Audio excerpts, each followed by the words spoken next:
All right, so I've begun the recording and I have already read the SCA harassment bullying policy, but I'm going to pass it on to Elliot to welcome us all in. Thank you so much, Fiore, for teaching this class, and thank you all for being here. It is our pleasure to have this this August class. Thank you all for everything. Thank you for supporting the music, the Stag Choir. Thank you for supporting the arts. And Fiore, we're deeply grateful for you to be willing to teach this class. Thank you. It is my pleasure to be here. If you guys, we're recording, so if you guys do not want to be in the recording, please take, you can put the, you can turn the camera off, and let's remember to be muted, please. Thank you. All right. Thank you, Elliot. I am Fiore Leoneta Barbi. I currently live in the East Kingdom. I am formerly of the Outlands, where I started my FCA career as a, I am currently still a passport holder for the Barony of Cairgalen, and actually hosted the Baron and Baroness of Cairgalen just last week in my home here in Carolingia in Wayland, Massachusetts. The reason I was asked to do this, I think, is because of my background. Outside of the SCA, I have worked mundanely as an opera singer. I have 15 years of professional singing behind me. I am mostly recovered, although I still sing publicly on occasion, but I now spend my time as a voice, a functional voice and communication coach. So I help people with public speaking and with communicated in their day-to-day activities. So today I am presenting one of my favorite classes, which is voice and body alignment for singers. This is also a great class for voice users in general. So herald speakers can certainly glean things of benefit from this class. We're going to take what parts of this class we can standing. There are a lot of things that we're going to do seated as well. Deal with the class and the material in the way that your body finds most respectful. So when we're talking about singing, we're talking about using our personal bodies as instruments. So some of our bodies are perfectly happy to stand and expand the lungs and do whatever we're going to do and be very flexible. Some of us are bouncier than others. Some of us are, many years past our bouncy periods in life. And some of us just have to sit for whatever reason. Some of us have to lie down as we're trying to sing, and some of us use mobility aids. Whatever it is that's going on with your physicality, there is a way to find the path to singing and good breath and alignment within your reality. So that's where I want you to start, wherever your body actually is. All right. So the first thing we're going to do is all together seated, and we're going to go through waking up the body to the idea of singing. And then I'm going to talk a little bit about why we might want to do this crazy thing. So the first thing, wherever you're seated, I want you to find your sits bones. So those are the two bony protuberances that are at the very bottom of your buttocks. And if you kind of like go from one butt cheek to the other, you will find a part of them that's a little bit bonier than the rest. And you can usually either move yourself forward or back and find that spot where you can actually feel them. Some of us, like me, have more mass back there than others. And so we have to be creative to find that bony section. But once you find them, I want you to go full weight into the left. Again, kindness towards your body and its realities. Then full weight into the right, just so that you can feel that feeling. And then try to find a place where you're balanced between them, that middle place. So when we talk about posture for singing, when we talk about poise, what we're really talking about is alignment. And for sitting and singing, your best alignment is to get your hip to be balanced to the extent it can be. So if you can find that place where your hip feels balanced, your spine will do its very best for you. So that's what we're looking for. We're not looking for pulling ourselves up into some elongated tallness. We're not trying to get any funny business going with the neck or anything like that, we are going to move a little bit. But we're trying to get the hip bone itself, the pelvis, in alignment. If your pelvis is in alignment, it's really hard to do the things that hurt our neck and hurt our body. For example, when you're in alignment, as you know, we all should be close to, if you try to push your head forward, like some of us do sometimes at the computer, you're gonna feel a lot of stress on the back of your neck. Because when your hips are in alignment, your body doesn't want to do that. So that's the key. Just finding your hips, your pelvis in an aligned space will fix most of the issues you might have with posture and alignment in your seated posture, which I hope that all of you steal this knowledge for your work life, especially if you're sitting in front of a computer all day, because it'll keep you from some of the alignment problems, exactly like that. Some of the alignment problems that we have when we're just trying to survive a workday can be really alleviated through finding that balance through your pelvis, right? So we're gonna wake up the upper body. Before we do that, I want you to just do a little check-in. We've aligned the pelvis to the best of our ability today. And I want you to check in with breathing. Does it feel to you like you're breathing in and out in some natural way? This is affected a lot by humidity and the fact that here in the East, we're expecting a storm. So keeping in mind what your reality is right now, how does breathing feel for you? What is then the next step is, what is your voice today? Is this your usual sensation of voice? Have you used your voice a lot more or a lot less than usual? Where do you think that your voice is in the scheme of things? And then also what your energy level is. How do you actually feel right now heading into this class? And it's just a little check-in. Check your breath, check your voice, check your energy. And we'll come back to this because my hierarchy of making sure you're ready to do your best singing wherever you are is to find your alignment, check your air, check your voice, check your energy. And if you do that as a baseline, you're always going to find your best instrument heading into any situation. All right, so we're going to do a little bit of a physical wake up. And there's a good reason why we do this type of physical wake up, but I want to do it first, and then we're going to talk about it because we'll feel much better after we do it. All right, so the first thing I want you to do is pick your dominant hand. Again, we're going to do some physical work. So respect your body. If I'm telling you something that makes your body uncomfortable, tell me to stuff it and do whatever works in your body today. All right, so you're going to get your dominant hand, and we're going to try to articulate through the upper body. So the first thing we're going to do is try to move your pinky to the best of its ability. What is it able to do? Can it touch the inside of your hand? Can it move in circles?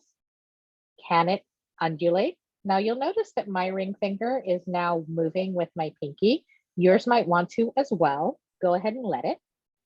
So now we're moving the pinky and the ring finger, letting it again move in space. As you move those two fingers, your middle finger is going to start to want to move. So go ahead and let it. Your ring finger was totally not interested in what you were doing until this moment, but it probably is already curving. So go ahead and let it join. So your thumb that has been ignoring you for this entire period of time, your thumb, which ignores you most of the time, now is feeling a little tense through here. So go ahead and let it move. Now that your hand is moving in some way, your wrist is probably feeling like it would like to articulate. So go ahead and let it. While you articulate your hand and your wrist, your forearm starts getting tight through the front. So go ahead and let it rotate. Its primary movement is rotation, which is going to make your elbow want to move. So go ahead and let it. As your elbow moves, your biceps and your triceps become involved, and then your shoulder wants to move. So go ahead and let it.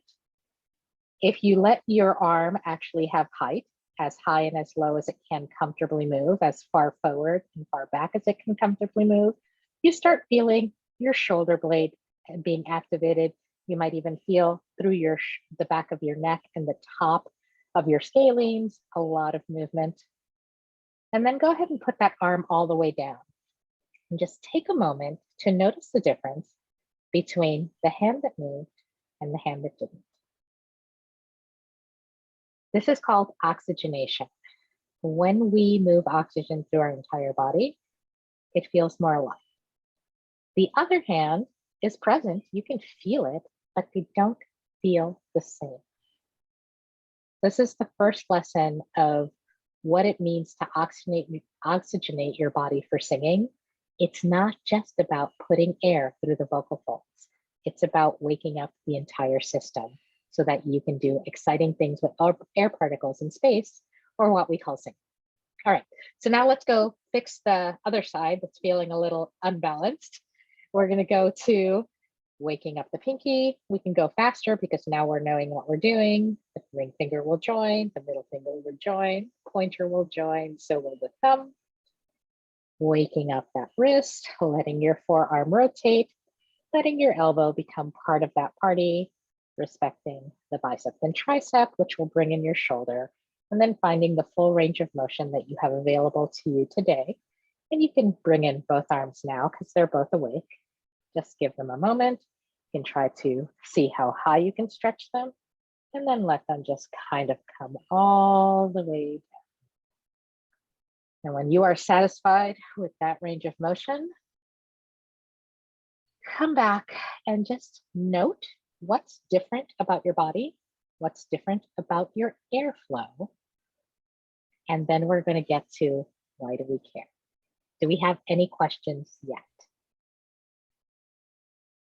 No? If you have questions, go ahead and unmute yourself, pop up the question. This is a voice class, so I love to hear voices as we're going to. If you don't want to actually speak, just pop them into the chat and I will catch them there. All right, so why do we care? The voice is a funny thing. It is a masterful, beautiful instrument for communication.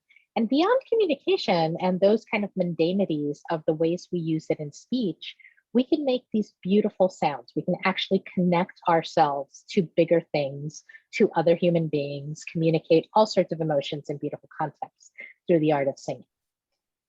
Our brain thinks all of that is nuts, like crazy town nuts. So yeah, what we call our vocal folds, our brain thinks of as a totally different thing. And actually, scientifically speaking, we call the main folds the thyroid erythenoids. That's because every muscle in your body is named origin to insertion. So it starts at the thyroid and it goes to your erythenoids. And in case you don't know exactly where it is, if you were to run your finger from your chin to where your neck starts to curve, you would find the vocal process. And if you left your finger there and said, ah, you would feel the vibration of your vocal folds through the front of the thyroid crust into your finger. So they're fairly high up and fairly close to the front of the body. So what does your brain think your vocal folds are? Your brain sees the vocal folds primarily. Thyroid are the primary airway. They are what opens to make sure air enters from your nose and mouth through the trachea into the lungs. Fairly important. But they're a very dynamic airway in that they can seal completely, because in the wonderful wisdom of whoever built these crazy human bodies, the esophagus and the trachea are in the same tract. They're right next door to each other. So when we eat and drink, in order so that the things that we consume go into our stomach and not our lungs, the vocal folds must create a seal. So we're now on two pretty important functions: primary airway and also the seal that keeps the trachea and the lungs safe. But wait, there's more. So your vocal folds are also a sphincter. And what that means is that they help you regulate air pressure within your body. I have a running joke I do when I teach voice class to kids about where the sphincters in the bodies are. And oh boy, aren't we glad that we speak out of this one and not some of the other ones. because the way we regulate air pressure, we use every single day. When you defecate, you are using your vocal folds and all of the other sphincters of your bodies to press down to defecate. For those of you who have given birth, that's how we do that too. We create that air pressure and bear down with our sphincters in order to create that pressure that allows babies to be born. Fairly important stuff, big survival function. But wait, there's more. Because we also sometimes lift heavy things. And in the lifting of heavy things, we use that regulation of air pressure in the opposite direction so that we can lift heavy things. And when we do that, we create a sound. It's actually the first sound humans ever made, which is grunt, which we sometimes also call a aggressive onset. So that is our primary first sound as human beings, is grunt, which we also do if we're going to lift something heavy. So if you've ever watched Olympic weightlifting, they're not making up those sounds. They have to do that to lift those weights. It's related. All right, but wait, there's more. Because sometimes things do get past the vocal folds and into your lungs, or you could be sick and have created fluid within your lungs on your own. And in that case, you have to dislodge those fluids from the lung texture. So coughing, percussive coughing, and actually pressureful coughing comes from the vocal folds as well, with assistance from the tongue. So we're on like 5 survival functions without trying really hard. And the brain looks at us when we start to sing or speak and goes, huh, that's funny. It wants to know some things when we try to do such frivolous things as sing. It wants to know, are you eating or drinking something right now? Do you have enough air in this airway? Are you trying to lift anything? Are you in alignment? Are we safe? Because the brain interprets absolutely everything that we try to do in 2 ways. Is this benign, or am I going to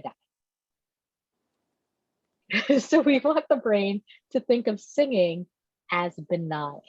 We've all had this feeling while singing. You get to a long phrase and you're like, I'm not going to make it. And suddenly everything locks down and you're not in danger, but you feel like something is going to happen. Like we feel a little anxiety if I'm not going to make it to the end of that phrase. That's not us necessarily. That's the part of our brain, the lizard brain, that's going, I'm not sure you should be doing that.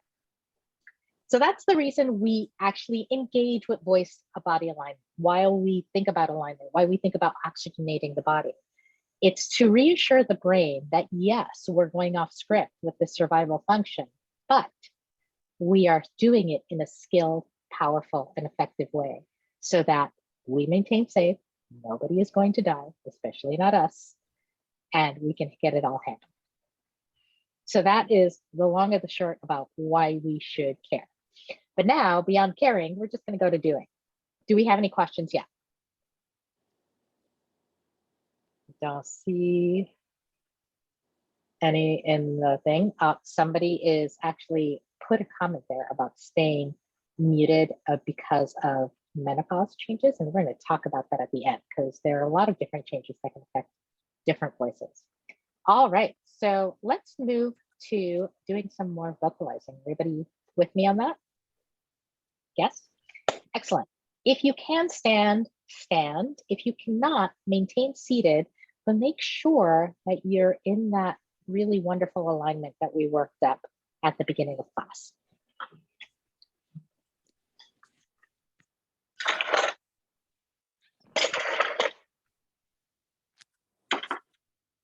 All right. So the first thing we're going to do as standing singer bodies is to think about what the alignment of the body is standing up. So seated, we align to the pelvis, but standing, we align to our feet. And our feet don't always play well because we break down the body a little bit just in the normal course of how we behave. But if you are able to, it is interesting to experiment with how much can your body give you in terms of a dynamic connection to alignment standing. So if you're able, think about how flat your feet are on the ground. If you're wearing shoes, think about how comfortable they are. If you end up standing for singing most often, you're really going to want to think about what is the connection of my feet to the ground? Am I wearing shoes that make me feel grounded? And what I'm doing right now is actually rocking from my toes back to my heels. And sometimes that messes with my balance a little bit. You might find that a little bit. So I try to go very gently, just forward and back, And I also try to shift the weight to my right foot or my left foot. Just try to develop a understanding of where is the weight in my body, and then trying to find its center. Your center may vary. My feet are a little bit wider than maybe your feet are, and you might need to be wider still. It depends on a couple of things. The reality is my legs don't want to come so close together because they got business going on. So they need a little space there. If you're particularly thin, you might feel like your balance might be a little bit closer together. If you have legs like mine, you might even want them a little further apart. So it's really about thinking, what does my body want to feel like it's centered? So once your feet have found that place, then you want to make sure that your knees are not locked. So they should feel like they can bounce a little bit. That's also going to make you feel more or less comfortable standing. If you have any knee issues, how your knees are aligned with your feet is going to be the most impactful thing for you in terms of how you can comfortably stand for singing. So if your knees can be aligned over your toes, so if you bent your knees, they go over your toes, your knees will be happiest. If you can't find your balance with your knees over your toes, you might have to compromise. You might have to turn your legs out a little bit, which isn't ideal for breathing, but is better than hurting your knees while you're trying to sing. Or you might have to bring your legs closer together or further apart. You might also have to limit how much you stand until you can get a little bit more flexible with your alignment, if that's possible for you. So whatever the case is, the reality of your body is the most powerful standard. So my biggest pet peeve with singing is when people say you must stand this way, you must breathe this way, bodies must do X, because we're frankly in very different bodies. The most important standard for how well you're going to be able to sing is what your body wants to do in space on any particular day. So if you can stand, stand. If you need to sit, sit. If it's back and forth, go back and forth. And whatever is happening within your choir structure, if you are not getting the accommodations you need to be comfortable and powerful to sing your best on any particular day, you might have to fight for that. And I'm sure you're going to find some allies in your ensemble if that's the case. All right. So I'm thinking of alignment. I'm thinking of making sure my knees are bent over my feet. And now I'm thinking about my hips. So that same kind of motion I had going on in the chair where I was thinking back and forth on my sit bones. Now I'm just rocking back and forth my hips right to left. And this I'm doing to check in on my sacral spine. I tend to have a lot of tension in my sacral spine. Many of us who sit all day do. You might actually have a very flexible sacral spine, or you might have injury in your sacral spine. So again, finding that place where movement is realistic for you, and then moving up from there and actually thinking of the rib cage as something that moves back and forth, and also front and back. So the rib cage is very interesting in that we think of it opening side to side, but it actually opens front to back and side to side. We're more like a barrel or a bellows, but not one of those kind of flat bellows, like a really big one than anything else. Nice, lots of webbing, lots of extension. All right, if we hadn't already done our wake up of the top of the body, from standing, you would stretch your arms all the way out, try to get your tallest without pushing your shoulders up by your ear, which might mean that the highest your arms can go is somewhere other than here. So just finding that place where your arms can enter.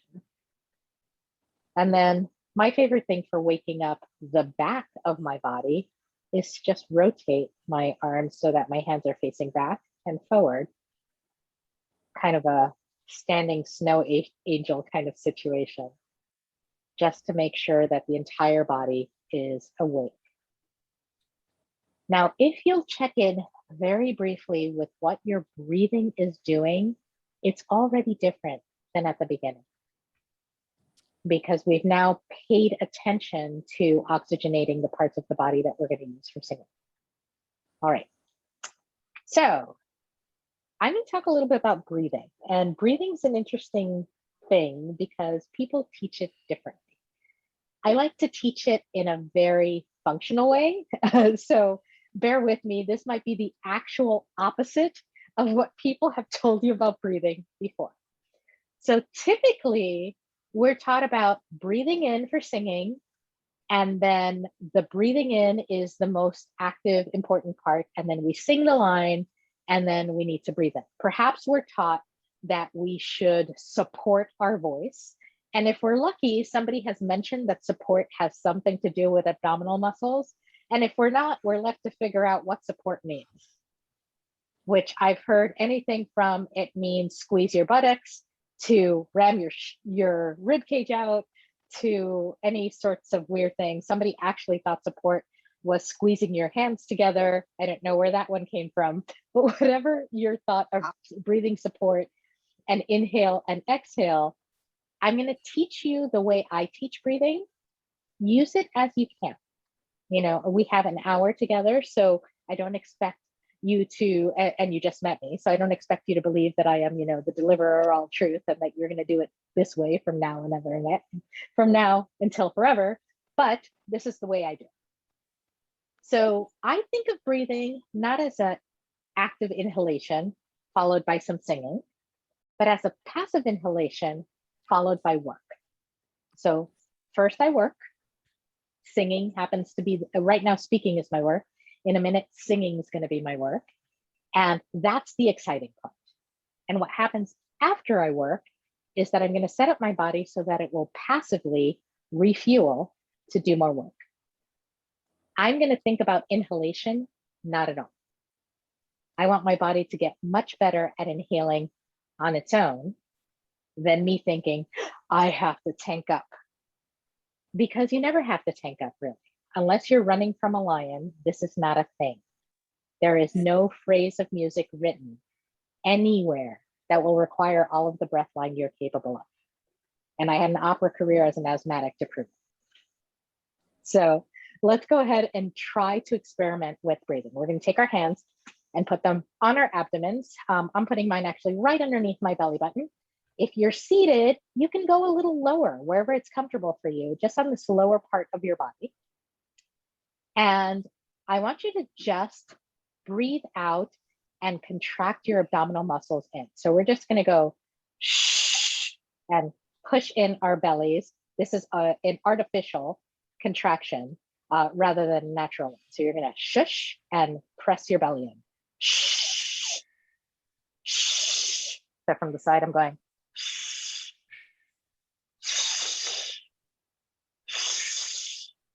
That's just kind of to give you the gist of the shape we're going for. In essence, this contraction in is a very specific sensation. I know this has never happened to any of you, but if it had, it might be the sensation of trying to put on a pair of pants that are slightly too tight and trying to get that zipper to just go up that little extra bit. I know this hasn't happened to anybody but me, but if you have ever seen somebody perhaps try to put on a pair of pants that was a little bit too tight and how you have to suck it in just a little bit to get that zipper up, that's a sensation we're going for. It's a contraction from the very innermost abdominal muscle, which is called the transverse abdominis. The transverse abdominis is everything for posture, alignment, and singing. It actually connects from the bottom of your sternum all the way to your pelvic bone in the front, and then it goes around between the rib cage and the hip, all the way to your back. So it looks like a very elongated cummerbund. So long diamond all the way around your back. So while we feel the contraction in the front as if we were zipping those pants that are a little bit too tight, it's actually contracting in the back as well. So if you decide to work with this type of breathing support, you will start to feel it all the way around rather than just in the front. So this is a tool for getting the sensation, the zipper contraction, rather than the sensation you're going to have at all times. At the beginning, it feels more like I'm tucking just from here, but over time, you start feeling it from the entirety of the transverse abdominis. Any questions yet? All right. So the transverse, we're going to exercise it on a breathing exercise, and then we're going to bring some voicing into it. So that contraction, we're going to make a big part of how we exhale. And our exhale is going to be actually on an ooh. You can do this on or off mic as you prefer. And we're going to contract the whole time we have breath. Some people have more breath line than others. On different days, you'll have different breath line than yourself.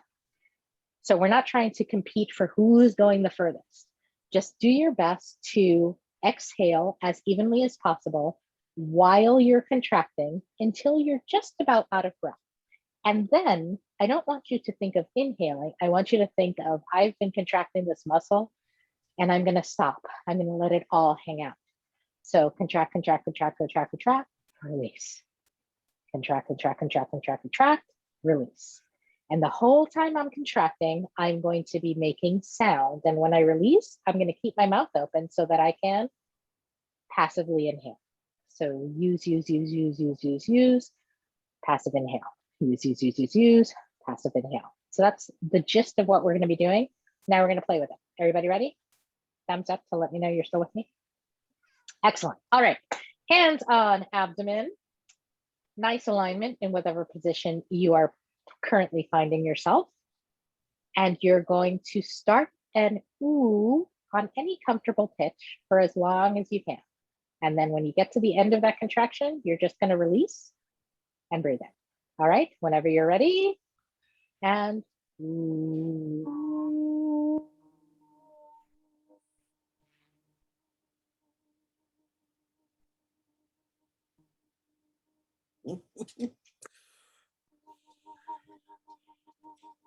And when you get to the end, just release so that you can inhale, and you can go back to a normal paced inhale or exhale. We're going to do that whole thing again. All right. If you have any thoughts, questions, or observations about the sensation, you want to ping them off of me, put them in the chat or unmute yourself so that I can hear you. All right, we're going to try it one more time on ooh, as long as you can. Same or different pitch, totally up to you. Contracting the whole time you're making sound and then releasing to release and inhale, kind of a reset at the end of that. Everybody ready? Yes? All right, so contract and ooh.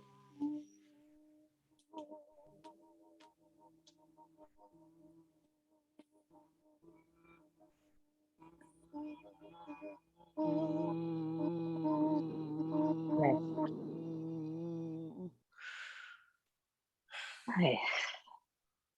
And just get to a good inhale, exhale, normal pattern, not trying to do anything super special. So our singing breath is really about how much are we going to use. If you contract while you're going through a phrase and you release, that release is going to restock what you just used. And not all phrases are created equal. If I sing, happy birthday to you, super short. You know, if I get into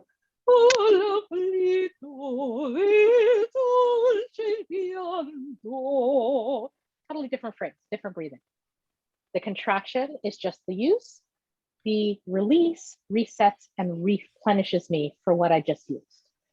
So that you don't have to think of how much air do I need. You always have a baseline amount of air. You use what you need, you reset. You use what you need, you reset. So you're never worrying about, do I have enough air for this phrase? You have enough air for any phrase. Right, this exercise. Haha, I do use these exercises to warm up before singing. I wake up my body first, I wake up my breath next, and then I wake up my voice. So my voice is the third thing I get to. Because if you don't get to warming up your actual voice, but your body and breath are warm, you're still going to sing well. So if you do nothing else, waking up your body and waking up your breath will put you in a great place.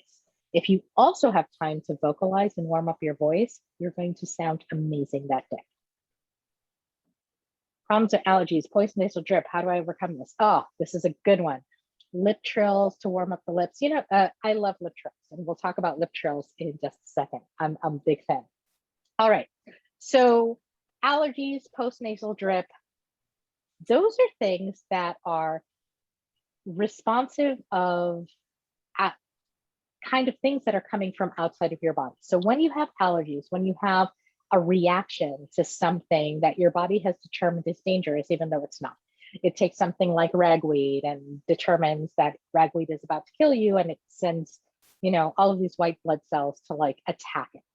So allergies are your response to something that's not a threat. The best way to deal with allergies is to deal with them. So sometimes we think I have allergies, but I'm not going to take Zyrtec or Claritin or anything like that, or I'm not going to do the natural things, which are nasal rinses or homeopathics or those sort of things. There's a lot of things you can do for your allergies.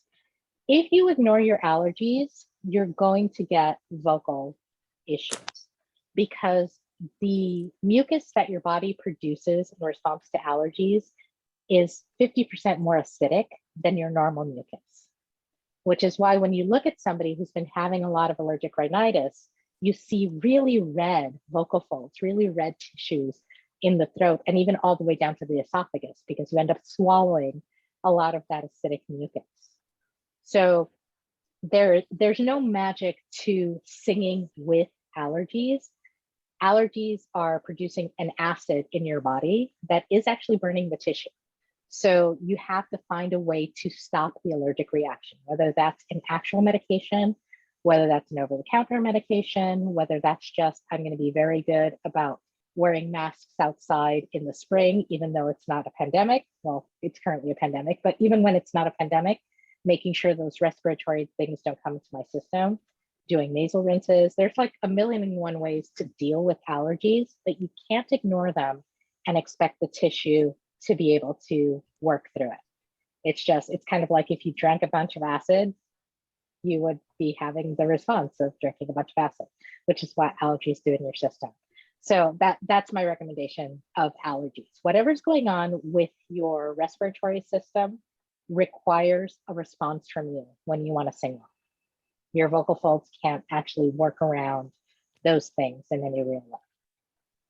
There are things that happen inside of you, like somebody mentioned menopause earlier. Hormonal things are interesting, and they're not just interesting for women, they're interesting for men in different parts of our life. We have different parts of our body that are creating either surges or reductions in hormones that our body needs in order to keep the tissues healthy.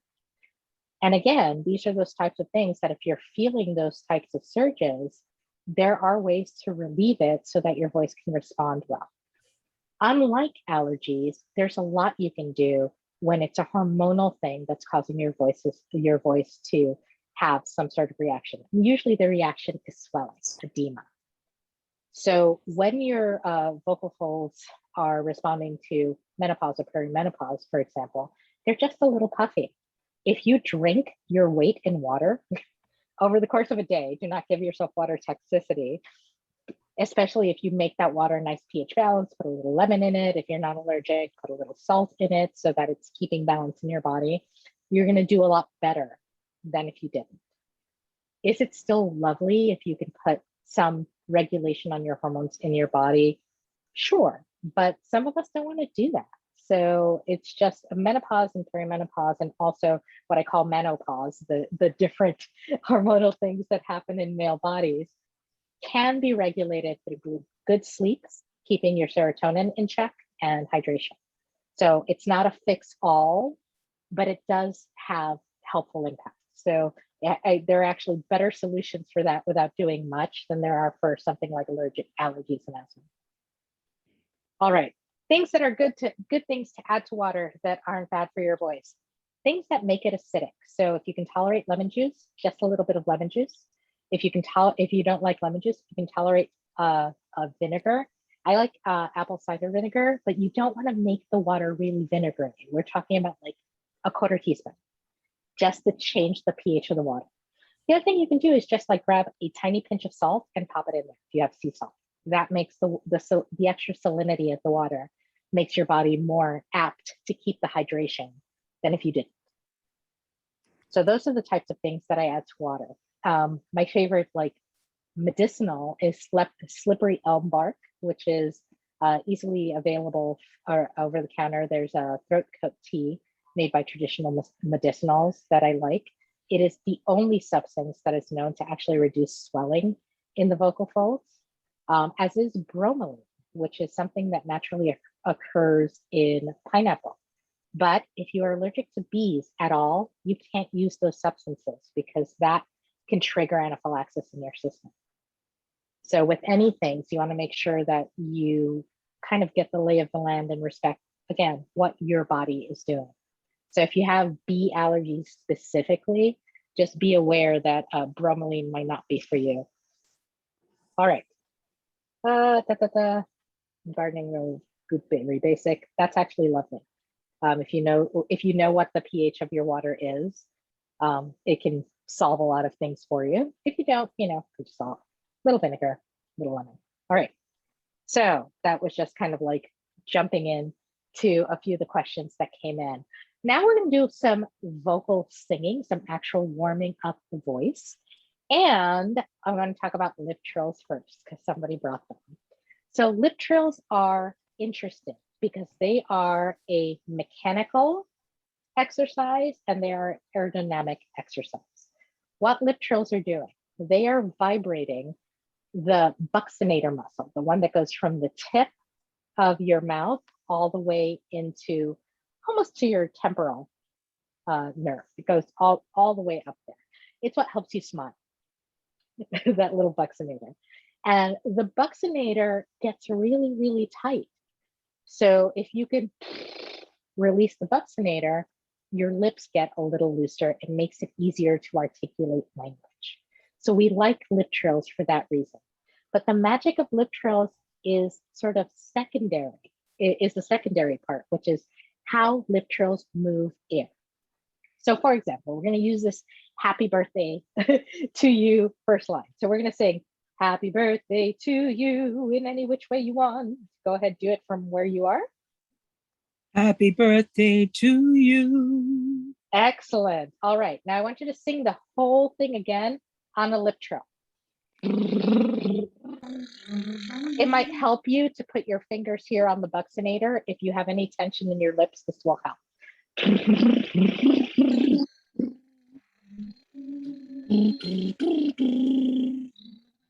All right, so now I want you to go back and sing the happy birthday to you line again and notice what your breath is doing this time. Happy birthday to you. Happy birthday to you. Can anybody tell me what happened to the breath after the lip trill? It's more relaxed. Yeah. It's just more relaxed. And So I hardly breathe in. Yeah. So what a lip trill teaches you primarily is breath efficiency, how to flow a lot of air in a controlled way. So while I love that it releases the musculature, that's just gravy. I want the air flow. So when you're going to warm up, having a lip trill in your pocket is quick. And it's quick and wonderful because it can be your breathing exercise and your vocals. And I love me a multi-tool, something that's going to do two things. So if I was going to, okay, I have no time, warm up, I'm going to do alignment, I'm going to wake up my body a little bit, I'm going to contract and go. I'm moving pitch, I'm moving air, breathing exercise, and vocalies all in one multi-tool. So I love lip trills for that reason. But lip trills have a limitation. They teach you about airflow and they teach you about relaxing these muscles, but they cannot teach you how to ride the vowel into the sound wave. So when we're buzzing, when we're lip trilling, that sound is trying to go forward, but it's oscillating from the minute it leaves your mouth because you're creating a vibration. What I really want is my sound wave to try to be as directly in a line as possible from my mouth to the back wall of the room, so that the oscillation that's coming into that sound is the effect of the sound wave in space disturbing the other air particles in the room.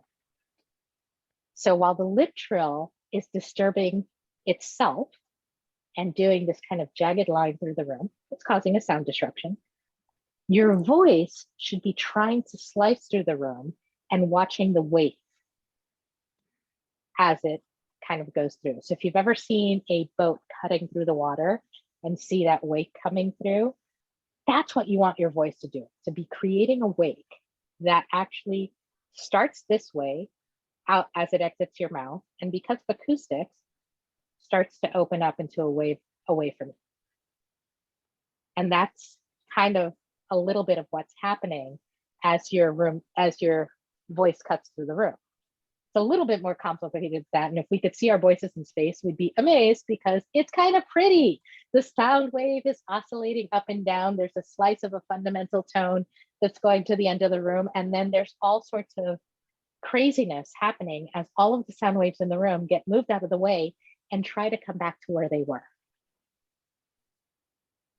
So it's a kind of a cool wave. I almost wish we could, throw up some pixie dust and like show everybody what their voices are doing in space. But until then, we just have to imagine that it would be a phenomenal light show if we could actually see it. Yeah. All right. All right. So let's take what we've done so far and turn that into a little bit of a sound wave. Okay. So does anybody have a super easy melody that maybe you've done in the chorale that maybe everybody would know? If there is something like that, otherwise, does everybody know the Dona Nobis Pacem beginning line? Oh, yeah. So we're gonna just go through Dona Nobis Pacem Pacem. We'll go that far. Okay. So we're gonna set up our abdominals to give us that support, our transverse. We're gonna be ready as soon as we start singing to contract in. You're gonna pick this in any key you want. If it's discordant with the rest of the flow, I don't care, go for it. You can mute yourself or not. So we're gonna be in a little bit of a cacophony of sound. We're gonna sing through Pacem, Pacem. And I want you to envision that your voice is going in a straight line away from your mouth, through your computer, to the back, out whatever's behind it, through that wall, and keep going until you meet me here in Wayland, Massachusetts. You are aiming for me in Wayland through your camera. Okay, so I want you to actually visualize it's slicing in that line. So we're gonna align, contract, sing the line, really send it through the camera. And then when you get to the end of that phrase, you're going to, very important, release it all. We all on the same page? All right, let's give it a try. Get your abs ready, taking a breath. Dona nobis pacem, pacem. Release. All right. Do that. Yeah, I know you want to keep going. We're going to do that same thing again and really focus on the directionality. Where's it going? Where's it going? Can you feel it moving in that direction? One more time. Reset it up. Take a short breath. Contract. Dona nobis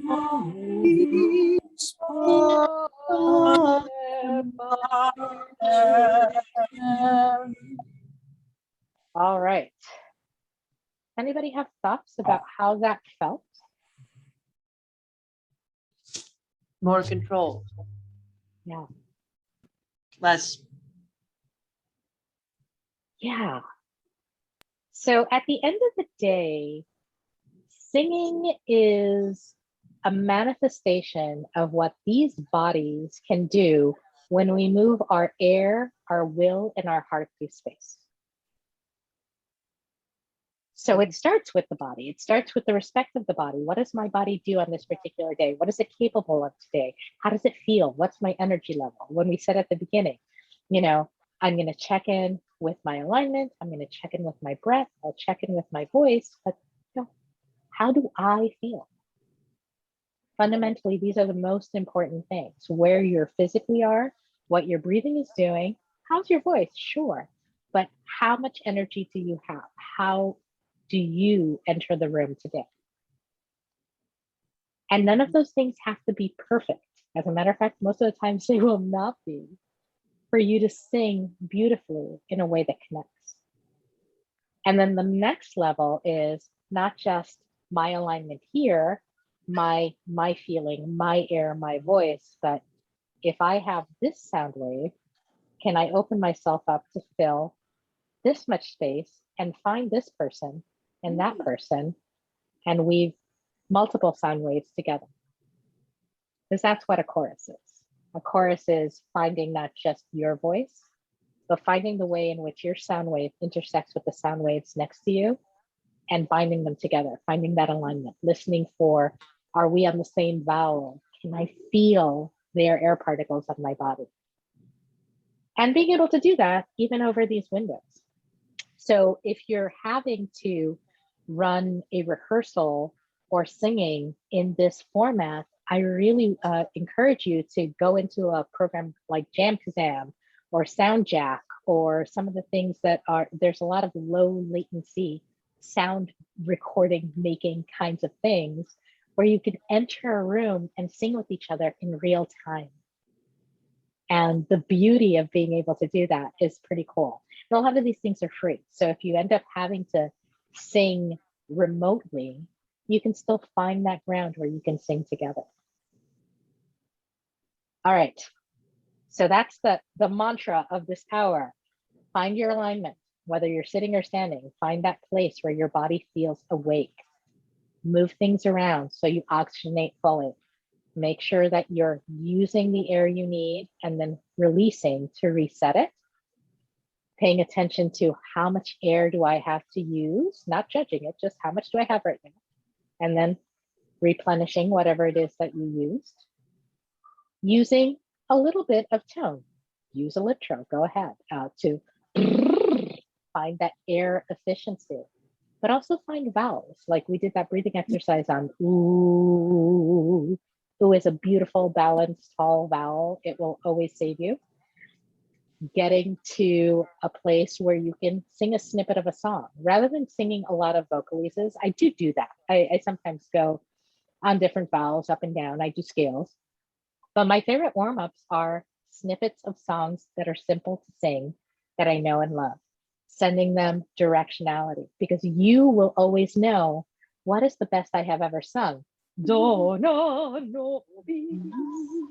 So you can compare your sound wave to how do I start and where do I know I can get? How does it sound when I'm on? So that you know when your voice is ready. All right. That is all I have for you today. An hour kind of flew by. Any other questions, thoughts, comments?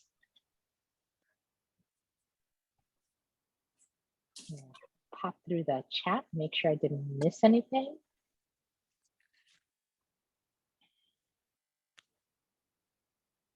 All right, go ahead.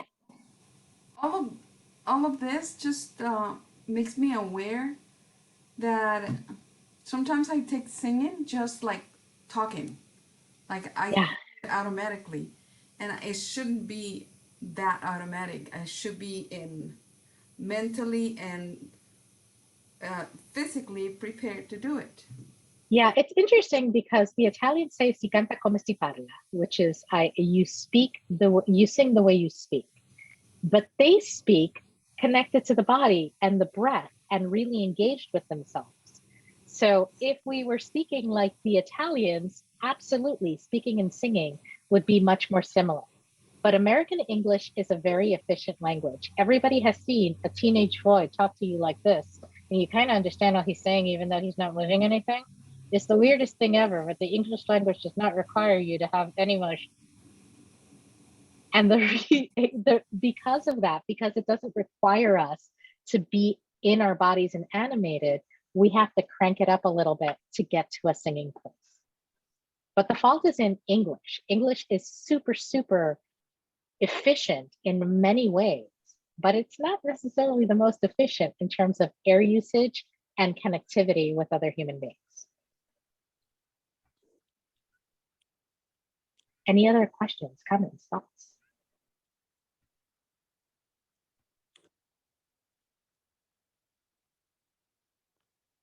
All right, I think I'm going to leave you there. If you have questions after the fact, Elliot can get you in touch with me. I'm also available at gina@growvoice.com, so you can kind of pop me a question and I'm happy to,